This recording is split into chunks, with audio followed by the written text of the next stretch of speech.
दगड़ियों नमस्कार, कैसे हैं आप? सुप्रभात, पैलाक और सब आप ठीक होंगे। सर्वप्रथम आप सभी को माँ नंदा सुनंदा अष्टमी की हार्दिक शुभकामनाएं और ढेरों बधाइयाँ। माँ नंदा भगवती आप सभी की मनोकामना पूर्ण करे और आप सभी का आशीर्वाद माँ भगवती बनाए रखे। तो दगड़ियों आज की हम शुरुआत करते हैं ब्लॉग की। और जैसा कि आप सबको पता है कि समूचे उत्तराखंड में हिमालय पुत्री माता पार्वती, माता गौरी, माता नंदा सुनंदा जो सभी एक ही देवियां हैं और जिनके अनेक रूप हैं और अनेक रूपों में उत्तराखंड में उनकी कथाएं प्रचलित हैं। लोकगीतों में, लोक कथाओं में और लोक संस्कृति में माता का बड़ा ही महात्म्य है और माता के विभिन्न रूपों में पूजा की जाती है। कहीं नौ दुर्गे में नवरात्रे में दुर्गा के 9 रूपों की पूजा होती है और किसानों की आराध्य देवी के रूप में, अन्न के भंडार के रूप में, फसलों के उत्पादन के रूप में, पशुओं के उत्पादन के रूप में, बहुत सारी जो हमारी जो आम जीवन की लगातार ज़रूरतें होती हैं जो हमें प्रकृति से मिलती हैं, उसी प्राकृतिक देवी की विभिन्न रूपों में पूजा की जाती है। और विशेष रूप से कुमाऊं में ये अलग अलग तरीके से मनाई जाती है, जैसे कि नैनीताल में, अल्मोड़ा में, पिथौरागढ़ में, चंपावत में इसके विभिन्न अलग अलग रूप में इसकी पूजा की जाती है और अलग अलग समय पर इसका गुणगान होता है, इसका महात्म्य होता है। कुल मिलाकर कहना यह बनता है कि कुमाऊं से लेकर गढ़वाल तक हम सभी उत्तराखंडी लोग किसी न किसी रूप में माँ नंदा भगवती की पूजा करते हैं, अर्चना करते हैं। तो उसी नंदा भगवती का नंदा अष्टमी पर्व पर मेला लग रहा है जो कि प्रत्येक वर्ष लगता है यहाँ बिंदुखत्ता भाबर में रावत नगर स्थान पर, जो गौला नदी के किनारे स्थित है, जिसे 3 मंदिर कहा जाता है। और 3 मंदिर में जो मेले की तैयारियां हैं वो शुरू हो चुकी हैं। आज मैं उसी मेले का ब्लॉगिंग करने जा रहा हूं और मेरे ब्लॉगिंग की शुरुआत आज हो रही है प्रथम चरण के जो कार्यक्रम हैं उन पर। प्रथम चरण में माता नंदा सुनंदा की जो पूजा यहाँ पे रावत नगर में की जाती है, जैसा कि मैंने पहले बताया कि हमारे उत्तराखंड में अलग अलग तरीके हैं। पिथौरागढ़ के कुछ हिस्सों में इसे आठू कहते हैं, जिसमें माँ नंदा भगवती की पूजा थोड़ा सा अलग तरीके से होती है, जिसमें गंवरा आती है, मैसर, गंवरा यानी गौरा देवी, मैसर यानी शिव जी। तो उनके मायके जाने और ससुराल जाने का जो विवरण है वो इन पूजा पद्धतियों में आता है और लोकगीतों में आता है। तो इसकी जो तैयारियां होती हैं वो बहुत पहले से कर ली जाती हैं। तो ये जो रावत नगर बिंदुखत्ता में है, ये है माँ नंदा सुनंदा भगवती ही है, लेकिन इसे जो पहाड़ में जो जहाँ से इसका स्थान है, जहाँ से इसकी उत्पत्ति है, वो है होगरा नामक स्थान पर, जो मुनस्यारी और आजकल तेजम तहसील बन गई है। होगरा नामक स्थान पर होगरा हुंकारा देवी के नाम से जानी जाती है, हुंकारा भगवती के नाम से, वही माता नंदा सुनंदा है। तो उसकी जो पूजा होती है वो कहीं नैनीताल में, भीमताल में इधर देखा कि कदली वृक्ष से होती है, कहीं सौ घास से होती है, जो बनाया जाता है, गौरा बनाई जाती है, मैसर बनाया जाता है। तो कहीं इसकी पूजा के लिए सुदूर हिमालयी क्षेत्रों से ब्रह्म कमल लाकर की जाती है। तो आज का जो हमारा ब्लॉग है वो इसी पर है। और हमारे बिंदुखत्ता क्षेत्र के जो भक्तगण हैं वो 1 माह पहले से तैयारियां कर लेते हैं। 1 माह पहले से ही उन्हें ब्रह्मचर्य का और तमाम रीति रिवाजों का पालन करते हुए, छूत से, गंदगी से और तमाम तरह के व्यसनों से और विषय वासनाओं से दूर होकर सुबह शाम पूजा पाठ इत्यादि करके 1 माह पहले तैयारी करनी होती है। और उसके बाद वो लोग ब्रह्म कमल लाने के लिए यहाँ से निकलते हैं। तो आज हम चर्चा करेंगे उसी पर। बने रहिएगा मेरे साथ ब्लॉग में और देखते रहिएगा आनंदा भाबरी, आपका अपना यूट्यूब चैनल। दगड़ियों, माँ सुनंदा भगवती जो कि होगरा व आसपास के क्षेत्र में हुंकारा देवी के नाम से प्रचलित है और यहाँ के लोगों की आराध्य देवी कही जाती है। रावतनगर बिंदुखत्ता में इस मंदिर की स्थापना वर्ष 1987 में की गई थी। तभी से यहाँ हर वर्ष नंदा अष्टमी पर्व पर पूजा अर्चना की जाती है और एक रात एक दिन के मेले का आयोजन किया जाता है। यहाँ हर तीसरे वर्ष सुदूर हिमालयी क्षेत्र से ब्रह्म कमल लाया जाता है और उस ब्रह्म कमल से पूजा अर्चना की जाती है। इस ब्रह्म कमल को कैसे और कहाँ से लाया जाता है, मैं आपको इसकी जानकारी देता हूँ। बने रहिएगा ब्लॉग में। दगड़ियों, इस बार माँ नंदा भगवती मेले का आयोजन बड़ी धूमधाम से किया जा रहा है और रावतनगर से, मतलब रावतनगर से नहीं, लगभग सभी बिंदुखत्ता क्षेत्र से इस बार 18 युवा जो 17 से 60 वर्ष के बीच में हैं, उन्हें युवा ही कहेंगे क्योंकि उन्हें सुदूर हिमालयी क्षेत्र की यात्रा करके यह कमल लाना है और दुर्गम चढ़ाई चढ़ के यह ब्रह्म कमल लाना है उन्होंने। तो वो कैसे लाते हैं, क्या लाते हैं और क्या उनको मार्ग में किस तरीके का मतलब माहौल वगैरह मिलता है और किस तरह के दुर्गम रास्ते हैं, वो मैं आपको आज के ब्लॉग में दिखाऊंगा। रावतनगर से होगरा की जो दूरी है वो 305 किलोमीटर है। 305 किलोमीटर की यात्रा टैक्सी या निजी बस द्वारा ये यात्री करते हैं। होगरा से यह लोग उसके बाद पैदल आगे की यात्रा करते हैं। अपने पहले पड़ाव में वो थाला नामक स्थान पर पहुंचते हैं और वहां पर बाल नारायण का कुंड है। उस बाल नारायण के कुंड में स्नान इत्यादि करने के पश्चात पूजा वगैरह की जाती है और यह यात्रा फिर उसके बाद अपने अगले पड़ाव की ओर नंदा कुंड की ओर प्रस्थान करती है। और नंदा कुंड पहुंचने के बाद यह यात्रा नंदा कुंड नामक स्थान पर रुकती है और जहां नंदा कुंड में स्नान, पूजा इत्यादि कार्य करने के पश्चात यह यात्रा अपने अगले पड़ाव की ओर बढ़ती है। और इन भक्तगणों का, इन यात्रियों का अगला पड़ाव होता है हीरामणि ग्लेशियर।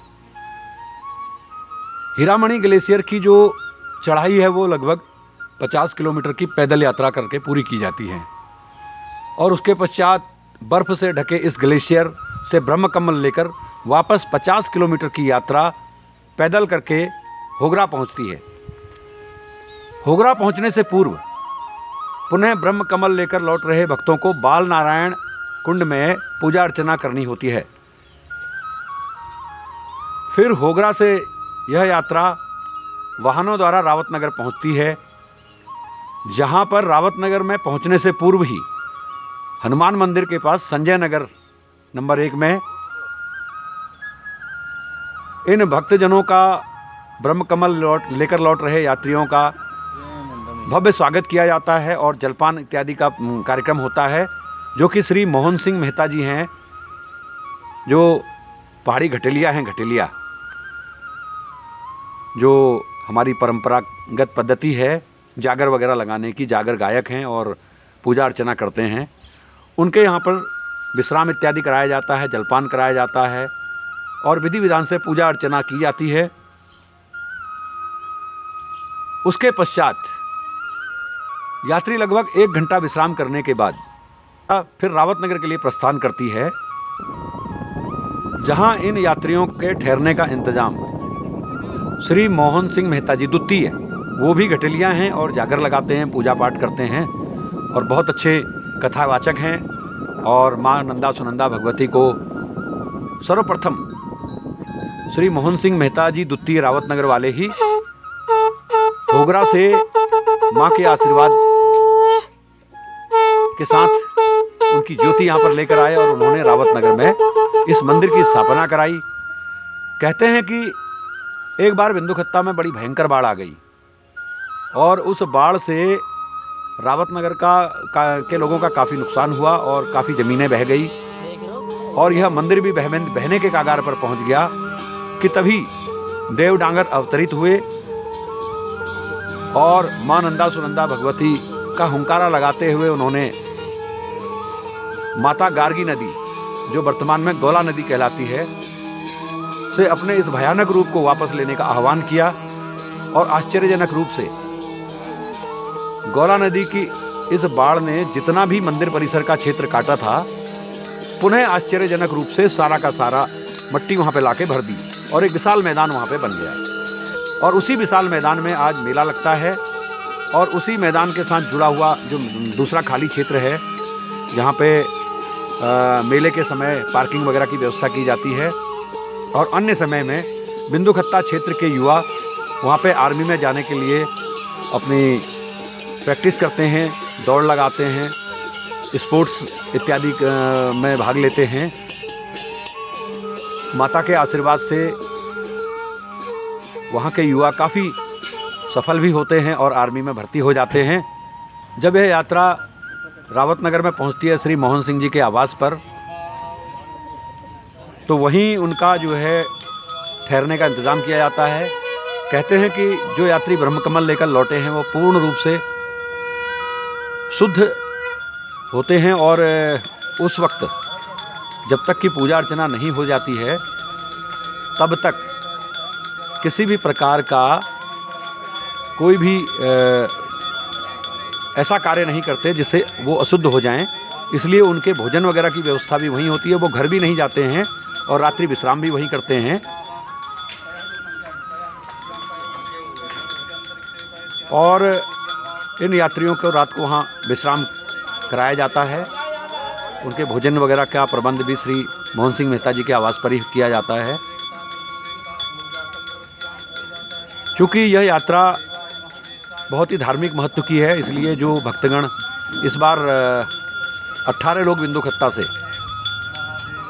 बड़े ही जोश खरोश के साथ ब्रह्मकमल लेने गए थे और अपनी यात्रा सकुशल पूर्ण करने के बाद ब्रह्मकमल लेने के बाद लौटे। उन्हें जब तक यह पूजा समाप्त नहीं हो जाती है पूरी तरह ब्रह्मचर्य का और स्नान ध्यान इत्यादि पूजा पाठ खान पान का परहेज करते हुए इस पूजा की समाप्ति तक एक नियम में रहना होता है। जैसा कि मैंने पहले बताया कि इस वर्ष 18 लोगों ने यह यात्रा की थी, जिसमें 17 वर्ष से लेकर 60-65 वर्ष तक के लोग शामिल हुए थे। तो बने रहिएगा ब्लॉग में मेरे साथ। मैं इस मेले के सीरीज के 3 ब्लॉग आपको दिखाऊंगा जो अलग अलग दिन के होंगे। तो आगे जो इस मंदिर के संस्थापक हैं श्री मोहन सिंह जी, वो क्या कुछ कहते हैं, आइए आज उनसे भी इस संबंध में उनकी वार्ता सुन। सबसे पहले जो है हम जो है हमेशा की तरह से हर तीसरे साल ब्रह्मकमल लेने के लिए हीरामणि ग्लेशियर, तो नंदा कुंड है, बालचंद कुंड है, वहाँ वो सरोवर में जो है वहाँ जाते हैं। यहाँ से यात्री तैयार होते हैं एक टाइम खा करके। और सबसे पहले हम यहाँ से बिंदुखत्ता रावतनगर से 3 मंदिर नामक स्थान से जो है यात्रियों को प्रस्थान करके हम जाते हैं। पूरे एक दिन का रास्ता गाड़ी का होकरा तक है। होकरा से जब होकरा भगवती के यहाँ मंदिर में वहाँ गंगा स्नान करने के बाद वहाँ से आदेश मांगने के बाद हम जाते हैं एक दिन का थला ग्वार जो नामक स्थान है। वहाँ जो है जो वहाँ के ग्वाले अन्याल लोग बकरी चरवाहे वो है उनकी सेवा करते हैं यात्रियों की। और एक दिन का पड़ाव जो है थला ग्वार में होता है। फिर दूसरे दिन सवेरे 4 बजे वहाँ से पैदल यात्रा करके अखंड चढ़ाई और ठंडे बारिश में नंगे पैर के और व्रत रख करके उस पड़ाव में जाते हैं जहाँ ब्रह्मकमल खिलते हैं। ब्रह्मकमल जो है ऊंचे चट्टानों में हीरामणि ग्लेशियर होता है, उसमें जो है कमल ब्रह्मकमल खिलते हैं। वहाँ धूप बत्ती करके फिर ये भंवर पकड़ा जाता है वहाँ। जब तक भंवर नहीं आएगा तब तक ब्रह्म कमल नहीं उठाया जाएगा वहाँ से। भंवर आएगा, उसको भंवर को पकड़ा जाएगा, वो फूलों में ही उसको बंद किया जाएगा वो भंवर को। जब तक भंवरा नहीं मिलेगा तब तक जो है पूजा सफल नहीं मानी जाती है हमारे रीति रिवाज संस्कृति के अनुसार। वो भंवर जब जहाँ देख लिया वहाँ से जो है ब्रह्म कमल माता का जो है वो संकेत आदेश जो है ब्रह्म कमल उठाए जाते हैं। फिर दूसरा 4 बजे रात शाम को जो है थाला द्वार में पहुँचते हैं। फिर उसके बाद बालसन कुंड में जो विशाल सरोवर है उस सरोवर में धामी जो है हमारे उनका सरोवर में नहाते हैं। वहाँ जो है कम से कम 250 मीटर दूर में जो जाते हैं वहाँ पूजा अर्चना करके फिर वहाँ आकर के फिर बालसन की पूजा लगती है। फिर वहाँ से ब्रह्म कमलों को वहाँ पर न्योता जाता है। धामी अवतरित होते हैं, लाटू देवता अवतरित होता है, नंदा भगवती वहाँ अवतरित होती है। कुंड नहाने के बाद फिर बालसन देवता अवतरित होते हैं जितने भी। फिर यात्री फिर होकरा आते हैं। होकरा आने के बाद जो है फिर होकरा की होकरा भगवती के यहाँ फिर वहाँ स्नान करके प्रभात में जो है फिर वो यहाँ बिंदुखत्ता रावत नगर के लिए प्रस्थान करते हैं सवेरे। फिर शाम को यहाँ पहुँच करके ये तराई भाबर का जो है नैनीताल डिस्ट्रिक्ट में ऐसा मेला जो है यहीं होता है। ब्रह्म कमल द्वारा नंदा भगवती आराधना यहीं की जाती है। ये पूरे तराई में प्रथम स्थान है ये उसमें। इसमें सरकार का भी थोड़ा सा सहयोग चाहिए सारे, और उसमें होता है सारे पूरे क्षेत्रवासी यहाँ सहयोग करते हैं। पूरे इलाके के हल्द्वानी से लेकर चकोलवा, काला ढूंगी, गोलापार, नैनीताल से, गुलरभोर से, बांकपुर से, शांतिपुरी, नंबर 4, 5 जितने भी हैं सारे इलाके में 8 नंदाष्टमी का मेला मनाया जाता है। फिर भी जो है यहाँ आस्था ब्रह्म कमल में आस्था रखते हुए सारे यात्री लोग यहाँ आते हैं। हज़ारों की संख्या में यहाँ जो है अपनी पूजा अर्चना करते हैं। ऐसी पूजा होती है। तो दगड़ियों, आपको आज का ब्लॉग कैसा लगा? यदि अच्छा लगा हो तो प्लीज़ लाइक कर दीजिएगा, शेयर कर दीजिएगा, सब्सक्राइब कर दीजिएगा और बेल आइकन का बटन दबाकर नोटिफिकेशन ताकि आपको मिल सके। और आप सभी दर्शकों को, सभी भक्तजनों को माता नंदा सुनंदा का असीम प्यार और स्नेह और आशीर्वाद मिले। माँ नंदा भगवती आप सभी भक्तों की मनोकामना पूर्ण करे। और एक बार मेरे साथ जोर से बोलिए, जय माता नंदा सुनंदा भगवती की जय। नमस्कार। पहला